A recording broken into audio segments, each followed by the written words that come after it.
Gulf breaking ന്യൂസിലേക്ക് സ്വാഗതം. പ്രവാസലോകത്തെ വിവിധ വാർത്തകൾക്കായി ഈ ചാനൽ സബ്സ്ക്രൈബ് ചെയ്യൂ. വൈദ്യുതി മുടങ്ങിയതിനെ തുടർന്ന് പ്രയാസത്തിലായ ഷെറൂറ ഗവർണറേറ്റ് പരിധിയിലെ എല്ലാ ഉപഭോക്താക്കളുടെയും അക്കൗണ്ടുകളിൽ നഷ്ടപരിഹാരത്തുക നിക്ഷേപിക്കുന്നത് സൗദി ഇലക്ട്രിസിറ്റി കമ്പനി പൂർത്തിയാക്കിയെന്ന് ഇലക്ട്രിസിറ്റി റെഗുലേറ്ററി അതോറിറ്റി അറിയിച്ചു.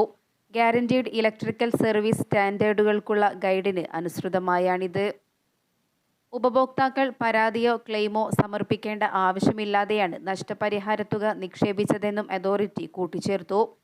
ഷറൂറ ഗവർണറേറ്റിൽ വൈദ്യുതി മുടങ്ങിയതിനെ തുടർന്ന് പ്രയാസത്തിലായ ഉപഭോക്താക്കൾക്ക് നഷ്ടപരിഹാരം നൽകണമെന്ന് ഇലക്ട്രിസിറ്റി റെഗുലേറ്ററി അതോറിറ്റി ഇലക്ട്രിസിറ്റി കമ്പനിയോട് നേരത്തെ ആവശ്യപ്പെട്ടിരുന്നു. ഇതിന്റെ അടിസ്ഥാനത്തിലാണ് ഉപഭോക്താക്കൾക്ക് 10 ദിവസത്തിനുള്ളിൽ നഷ്ടപരിഹാരം നൽകിയത്. അതോടൊപ്പം ഉപഭോക്താക്കൾക്ക് നൽകുന്ന വൈദ്യുതി സേവനം മെച്ചപ്പെടുത്തുന്നതിനും അവരുടെ അവകാശങ്ങൾ സംരക്ഷിക്കുന്നതിനുമുള്ള അതോറിറ്റിയുടെ ശ്രമങ്ങളുടെ ഭാഗമായാണെന്നും അതോറിറ്റി വിശദീകരിച്ചു. ഏതെങ്കിലും പരാതിയോ അന്വേഷണമോ ഉണ്ടെങ്കിൽ അതോറിറ്റിയുടെ ആശയവിനിമയ മാർഗങ്ങളിലൂടെയോ വെബ്സൈറ്റ് വഴിയോ ബന്ധപ്പെടാൻ എല്ലാ ഉപഭോക്താക്കളോടും അതോറിറ്റി ആവശ്യപ്പെട്ടു.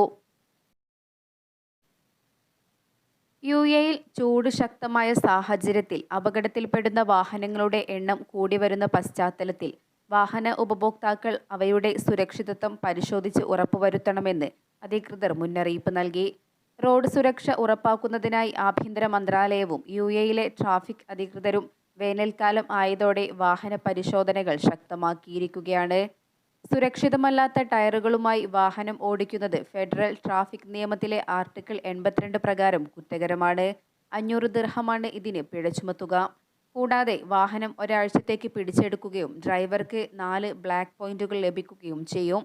വേനൽക്കാലത്തെ കഠിനമായ ചൂട് ടയറുകളുമായി ബന്ധപ്പെട്ട അപകട സാധ്യതകൾ ഗണ്യമായി വർദ്ധിപ്പിക്കുമെന്നും ആഭ്യന്തര മന്ത്രാലയം മുന്നറിയിപ്പ് നൽകി. കഴിഞ്ഞ വർഷം യുഎഇയിൽ ടയറുകൾ പൊട്ടിത്തെറിച്ച് 22 വാഹനാപകടങ്ങളാണ് റിപ്പോർട്ട് ചെയ്തത്. കുവൈറ്റിൽ മറ്റൊരാളുടെ പേരിലെടുത്ത വീടുകളിലോ കെട്ടിടങ്ങളിലോ താമസിക്കാൻ ഇനി സാധിക്കില്ല. ഓരോ താമസ സ്ഥലങ്ങളിലും പാർക്കുന്നവരുടെ പേര് വിവരങ്ങൾ തന്നെയാണ് രജിസ്റ്റർ ചെയ്തിരിക്കുന്നതെന്ന് എന്ന കാര്യം ഉറപ്പാക്കണമെന്ന് പ്രോപ്പർട്ടി ഉടമകൾക്കും വീട്ടുടമകൾക്കും public authority for civil information കർശന നിർദ്ദേശം നൽകിയതിനെ തുടർന്നാണിത്.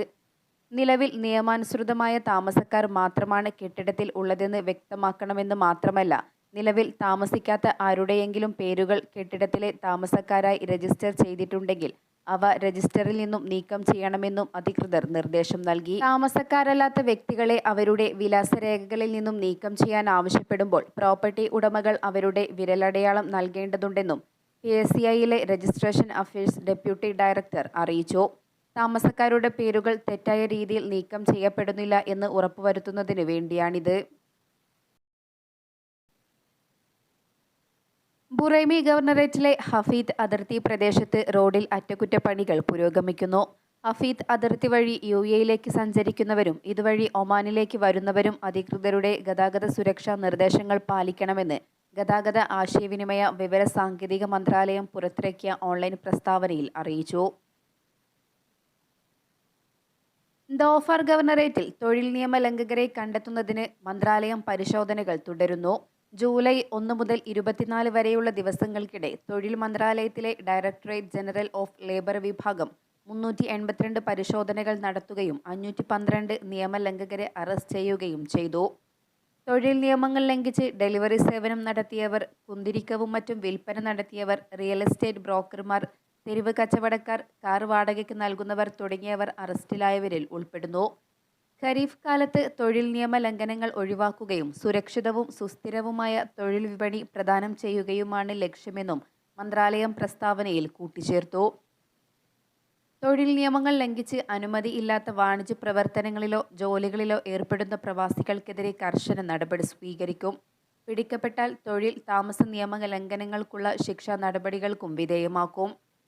ക്യാമ്പയിന്റെ ഭാഗമായി തൊഴിൽ മന്ത്രാലയം ഉദ്യോഗസ്ഥരുടെ നേതൃത്വത്തിൽ വിവിധ മേഖലകളിൽ പരിശോധന നടത്തി.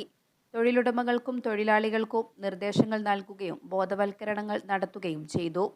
വരും ദിവസങ്ങളിലും പ്രത്യേകം ഉദ്യോഗസ്ഥരുടെ കീഴിൽ മേഖലയിൽ തുടർച്ചയായ പരിശോധനയുണ്ടാകും. തൊഴിൽ നിയമലംഘകർക്ക് പിഴയും തടവും ഉൾപ്പെടെയുള്ള ശിക്ഷയും ലഭിക്കും. കഴിഞ്ഞ 3 മാസത്തിനിടെ കേരളത്തിൽ നിന്നും വിവിധ ഗൾഫ് സെക്ടറുകളിലേക്കുള്ള 800-ൽ പരം വിമാന സർവീസുകൾ റദ്ദാക്കിയതായി കണക്കുകൾ. ഏപ്രിൽ മുതൽ ജൂൺ വരെയുള്ള മാസത്തിനിടെ കേരളത്തിലെ 4 വിമാനത്താവളങ്ങളിൽ നിന്നും റദ്ദാക്കിയത് 861 ഗൾഫ് സർവീസുകളാണെന്ന് പാർലമെന്റിൽ ചോദ്യത്തിന് നൽകിയ മറുപടി രേഖകൾ വ്യക്തമാക്കുന്നു. കോഴിക്കോട്, കണ്ണൂർ വിമാനത്താവളങ്ങളിൽ നിന്നും തിരിച്ചുമുള്ളതാണ് ഇതിൽ 542 സർവീസുകളും. ഏപ്രിൽ മുതൽ ജൂൺ 30 വരെ 1600 സർവീസുകളാണ് ഷെഡ്യൂൾ ചെയ്തിരുന്നത്. 4.6% സർവീസുകൾ 1 മണിക്കൂറിലേറെ വൈകിയതായും പാർലമെന്റിൽ നൽകിയ രേഖകൾ വ്യക്തമാക്കി.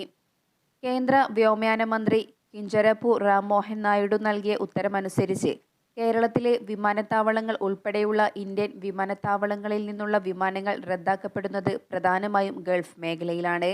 ഇടയ്ക്കിടെ ഉണ്ടായിട്ടുള്ള കാലാവസ്ഥാ വ്യതിയാനങ്ങളും സാങ്കേതിക തകരാറുകളും കാരണങ്ങളാലാണ് ഇത് സംഭവിക്കുന്നതെന്നുമാണ് മന്ത്രിയുടെ വിശദീകരണം. എയർ ഇന്ത്യ എക്സ്പ്രസ് ആണ് സർവീസുകൾ റദ്ദാക്കുന്നതിലും വൈകിപ്പോകുന്നതിലും മുന്നിലെങ്കിലും മറ്റ് വിമാന കമ്പനികളും ഇതിനെ പിന്തുടരുന്നു. ഈ മാസം ആദ്യ ദിവസങ്ങളിൽ മാത്രം കേരള സെക്ടറുകളിൽ എയർ ഇന്ത്യ എക്സ്പ്രസ് 10-ലധികം സർവീസുകൾ റദ്ദാക്കി. വൈകിപ്പോയത് ഇതിൽ കൂടുതലും. ഇതര GCC രാഷ്ട്രങ്ങളെ അപേക്ഷിച്ച് വിമാനങ്ങൾ കുറവുള്ള ഒമാൻ കേരള സെക്ടറിലേക്ക് സർവീസ് റദ്ദാക്കുന്നത് യാത്രക്കാർക്ക് വലിയ പ്രയാസമുണ്ടാക്കുന്നതാണ്. ഉദ്ദേശിക്കുന്ന സമയങ്ങളിൽ മറ്റ് വിമാനങ്ങൾ ലഭ്യമല്ലാത്തതും ലഭ്യമായ വിമാനങ്ങളിൽ ടിക്കറ്റിന് വലിയ തുക നൽകേണ്ടി വരുന്നതുമെല്ലാം പ്രവാസികൾക്ക് മേൽ വലിയ ബുദ്ധിമുട്ടാണ് ഉണ്ടാക്കുന്നത്. ആദം ഹൈമ റോഡിൽ ശക്തമായ പൊടിക്കാറ്റ് അനുഭവപ്പെടുന്നതിനാൽ ഇതുവഴി യാത്ര ചെയ്യുന്നവർക്ക് റോയൽ ഒമാൻ പോലീസിന്റെ മുന്നറിയിപ്പ്.